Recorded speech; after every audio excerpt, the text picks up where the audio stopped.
several 100,000 employed homeless. Get your melon around that concept if you can. The homeless employed, technically, that's people working not less than 40 hours a week, no roof over their head. Okay, Tom's going to do a presentation now outlining our PR strategies for the expanding IT sector in the overseas markets. Tom. You fucking say, you fucking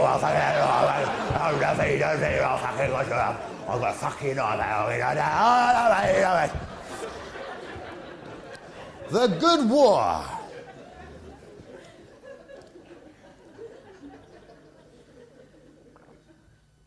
The Good War. Arthur Bomber Brown patents a new concept which is introduced into the public language this time, terror bombing, the deliberate targeting of mass civilians. And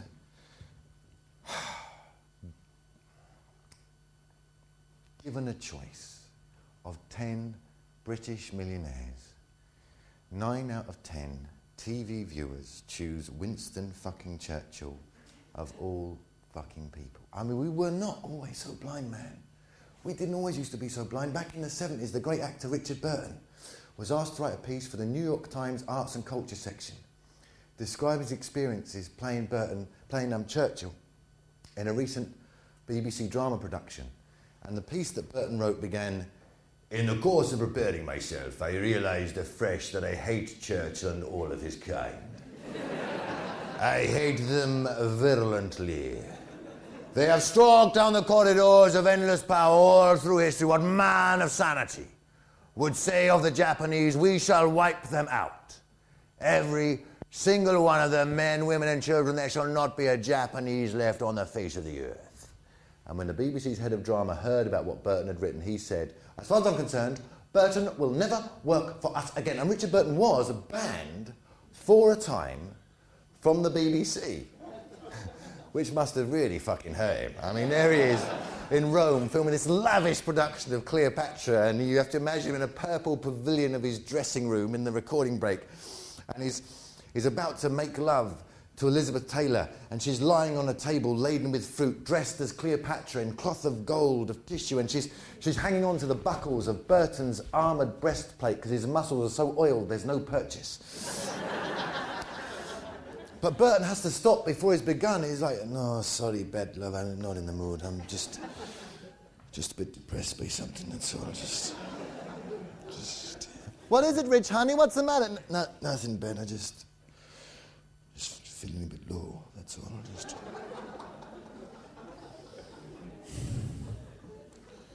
Something on my mind, like, that's all. Just not in the mood.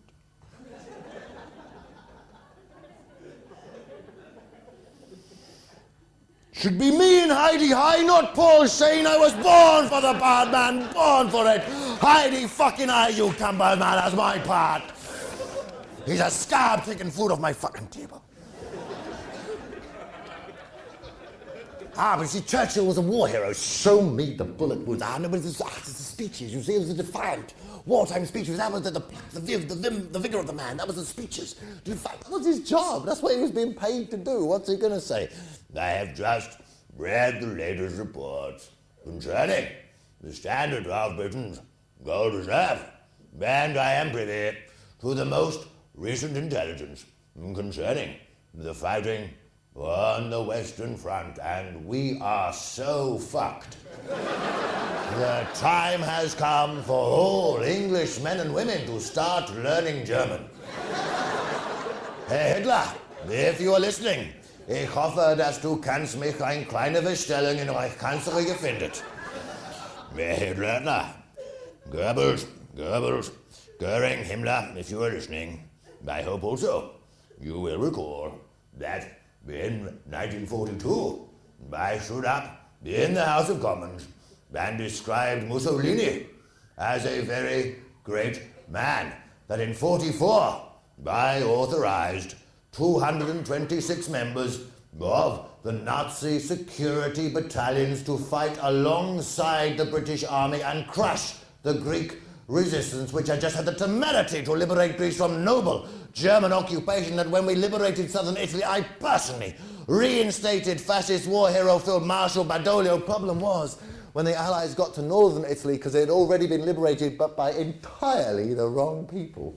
In Turin, the most senior German field marshal had surrendered his Luger to a car worker from the Fiat factory. And there is much trepidation in the United States and Britain that the partisans, now heroes for driving out 12 Panzer divisions, will win the 1948 Italian elections with this new coalition party they've formed called Frente Popolare. And that will be a disaster, because it's all the very worst people. It's the peasants and the anarchists and the socialists and the communists and the liberation theology priests, and thus begins what is to this day the single most expensive pre-election propaganda campaign the world has ever seen. $10 billion in 1947 money, which includes such gems as, if Frente Popolare win the 1948 Italian elections, Italian workers will be rounded up and shipped to the Soviet Union, where they will be put to work in Russian tractor factories. Yeah. Because if you're an empire, and you could have your pick of any workforce in the world, the Italians is what you would choose. This productivity is very poor. The Czechoslovaks, they have made 659 tractors. The Polacks, they build 527 tractors. You, the Italians, in a whole year, 1 tractor. But it's a beautiful tractor. Fa la belle figure to make a love to the landscape, the earth. He's the woman, and the tractor sows the seeds. You know, make a love to the landscape. Alfa Romeo seed to make you feel like a king. There are no kings in Soviet Union. Okay, a commissar like you, big guy, plenty of money and status. Non marcia. Fa la brutta figura. So, in 1945, you know, you don't have to be a rocket scientist, or you didn't have to be what I should say is, you know, sorry, I was making my teeth noise. Point is, in 1945, you know, you didn't have to be a rocket scientist to figure out there'd be jobs for all the top Nazis in the United States, although if you did happen to be a rocket scientist, it didn't hurt. SS General Walter von Dornberger ends his day, who was head of the V2 rocket project, ends his days Vice President of Bell Aerosystems, dies in Houston, age 80, committed Republican. Dr. Kurt Blermer, chief of the Nazis' nerve agent research, recruited in 1947 by the US Army Chemical Corps to, and I'm quoting the now declassified State Department documents, conduct a new round of biological weapons research. But we've had no way of knowing how successful this was since 1997, when the Clinton administration passed a bill allowing the President the authority to deny access to UN weapons inspectors on the grounds of national security.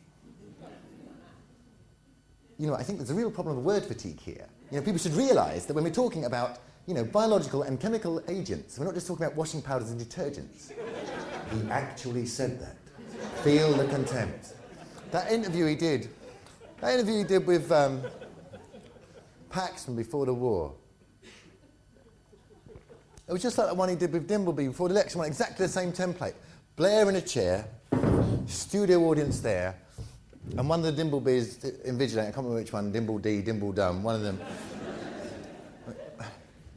Well, you know, these are pretty complex and complicated issues, but if you want me to explain them to you, then all right, I'll have a go. But I mean, you people are, after all, I mean, you know, cattle. But